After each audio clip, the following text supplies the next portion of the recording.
இந்த இந்த பாட்டோட ஒரு ஸ்பெஷலிஸ்ட் என்ன தெரியுமா? இந்த பாட்டோட ஒரு ஸ்பெஷல் என்னென்னா, ஒளிப்பதிவாளர் இருக்காங்கல்ல, அவங்களுக்கு ஒரு பெரிய சல்யூட் குடுக்கணும். அவங்களுக்கு ஒரு பெரிய மரியாதையே குடுக்கணும். ஏன்னா, இப்படி ஒரு பாடல அவங்க எப்படித்தான் எடுத்தாங்களோ? எப்படி இத ஒரு பதிவு செஞ்சாங்க? அத நினைக்கிறதுக்கு ரொம்ப ஒரு அபூர்வமா இருக்கு. இந்த மாரி சிச்சுவேஷன்ல இந்த பாட்ட எப்படி எடுத்திருப்பாங்க? அதுவும் ஸ்டார்ட்டிங்கில தனன தானா அப்படின்ட்டு சொல்லிட்டு அருமையா ஹம் குடுப்பாங்க. நல்லாயிருக்கும்.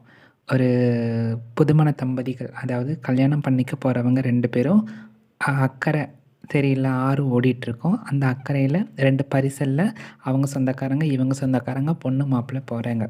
அப்ப தண்ணி போகுது, அந்த பரிசலு, அந்த அந்த இயற்கையான காற்று, இதெல்லாம் பார்க்கும்போது ஒளிப்பதிவாளர் நம்மள எங்கேயோ கொண்டு போயிருவாரு. எனக்கு இதில ஒரே ஒரு சந்தேகம் தான். இந்த படத்தில சுந்தரராஜன் சார் தான் டைரக்ட் பண்ணியிருப்பாங்க. எதுக்கு மாப்பிள்ளையோட ஃபேஸ காட்டலன்னு தெரியல. ஆனா பொண்ணோட ஃபேஸ காட்டியிருப்பாங்க. அது யாருன்னா, நம்ம ரேவதி மேம் தான். அவங்களோட ஃபேஸ காட்டியிருப்பாங்க. ஆனா, நம்ம மாப்பிள்ளையோட ஃபேஸ காட்டுனதில்ல. எனக்கே ரொம்ப அபூர்வமா தான் இருக்கும். இந்த பாட்டு என்ன பாட்டுன்னா, நம்ம வைதேகி காத்திருந்தால் படம் இருக்குல்ல, மேகங்கருக்கையில புள்ள தேகம் குளிருதடி. இந்த பாட்ட கேளுங்க. இயற்கைய எவ்வளோ ரசிச்சு எழுதியிருப்பாங்க.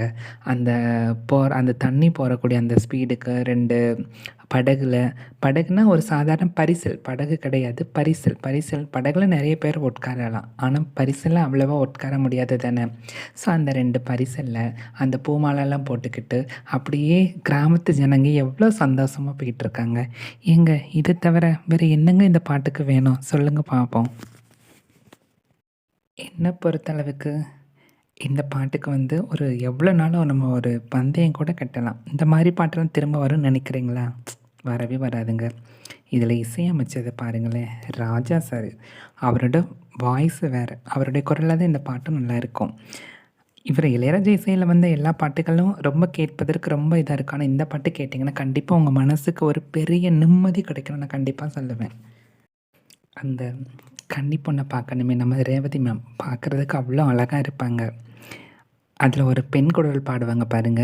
"எத்தன நாள் இவ காத்திருந்தா, என்னென்ன கனவுகள் கண்டிருந்தா." ஆமா, கல்யாண பொண்ணுங்க வந்து எத்தன நாளா காத்திருப்பாங்க, என்னென்ன கனவுகளோட இருந்திருப்பாங்க. "அன்னைக்கு நெனச்சது நெனச்சபடி, இன்னைக்கு முடிஞ்சது நல்லபடி. மேகங்கருக்கையில புள்ள தேகம் குளிருதடி. ஆத்த கடந்திடலாம் புள்ள ஆசைய என்ன செய்வேன்." மேகம் கருக்குது. எல்லாம் ஒரு அற்புதமான ஒரு வரிகள் தானே! அதுக்கு அந்த பொண்ணு பாடும்.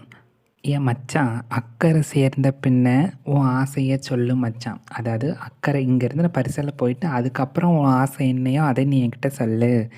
அப்புறம் நெய் விளக்கேத்தி வச்சு உன் நேசத்த சொல்லு மச்சான். நெய் விளக்கேத்தி வச்சு அதோட வாசனை நுகர்வதற்கு ரொம்ப இனிமையா இருக்கும். அப்படித்தானே? அதுக்கப்புறம் உன் ஆசைய சொல்லு. அப்பன்னா நெய் விளக்கு ஏத்தி வச்சுன்னா, இரவு நேரங்கள்ல தான் அவங்க குறிப்பிடுறாங்க. நல்லா இருக்குல்ல இந்த மாரி பாட்டு கேட்பதற்கு. நம்ம உடம்புல இந்த பாட்டெல்லாம் கேட்டு அப்படியே சிலிர்க்கும். மதிமயங்கி போயிருவேன்னு கூட சொல்லலாம் இந்த பாட்ட கேட்கும்போது. எனக்கு இந்த பாட்டு ரொம்ப பிடிக்கும். உங்களுக்கு பிடிக்குமா? அப்புறம் இந்த பாட்டு எழுதுனது யாருன்னா, நம்ம பஞ்சு அருணாச்சலம் சார் தான் அவங்க எழுதியிருப்பாங்க. அப்புறம் இளையராஜா சார் தான் இதுக்குமே இசையமைச்சிருப்பாங்க. சரி, இந்த பாட்ட பாடுனது யாரு? நம்ம ராஜா சாரும், நம்ம உமா ரமணன் அம்மாவும். அவங்க வாய்ஸும் கேட்பதற்கு ரொம்ப இனிமையா இருக்கும். சொற்ப பாடல்களை பாடலனாலும் அவங்க மிகப்பெரிய பாடல் பாடியிருக்காங்க நம்ம உமா ரமணன் அவர்கள். ஸோ, எல்லாரும் நல்லா இருக்கட்டும்.